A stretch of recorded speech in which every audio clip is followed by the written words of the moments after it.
টানা হেঁচড়া এটা সেটা করি, বাচ্চাটা ধরেন গলার কাছে আটকে টাটকে যা। আর আমার বাচ্চাটা মারা গেছে, পোস্টমর্টমে গেছে। বেটার বউয়ের সাথে খারাপ ব্যবহারিত করছে।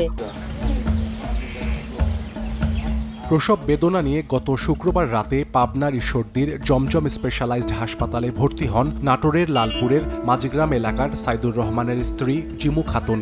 রাত ৩টার দিকে ডেলিভারি করা হবে বলে জানান হাসপাতালটির আবাসিক মেডিকেল অফিসার নাফিজা কবির। স্বজনদের দাবি, প্রসব বেদনা উঠলে আর পাওয়া যায়নি ডাক্তার নাফিজাকে। রোগী দেখে বাসায় গিয়ে ঘুমিয়ে পড়েন ওই চিকিৎসক।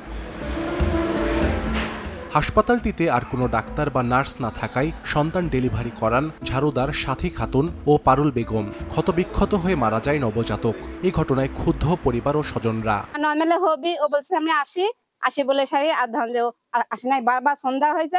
আয়া কিংবা ওই যে ঝাড়ুদার এগুলা দিয়ে হচ্ছে ডেলিভারি করানো হয়েছে, ডাক্তার ছিল না। টানা হেঁচড়া এটা সেটা করি, বাচ্চাটা ধরেন গলার কাছে আটকে টাটকে যা, বাচ্চাটা মারা গেছে। বেটার বউয়ের সাথে খারাপ ব্যবহারিত করছে।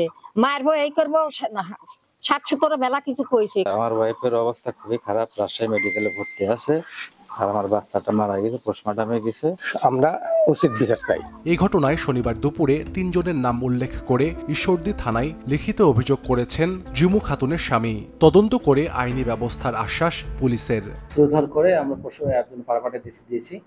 তো আমরা যে তদন্ত যে অভিযোগটা পেয়েছি এটা আমরা তদন্ত করে দেখতেছি। ঘটনার পর থেকে পলাতক হাসপাতালটির ওই চিকিৎসক ও ২ ঝাড়ুদার।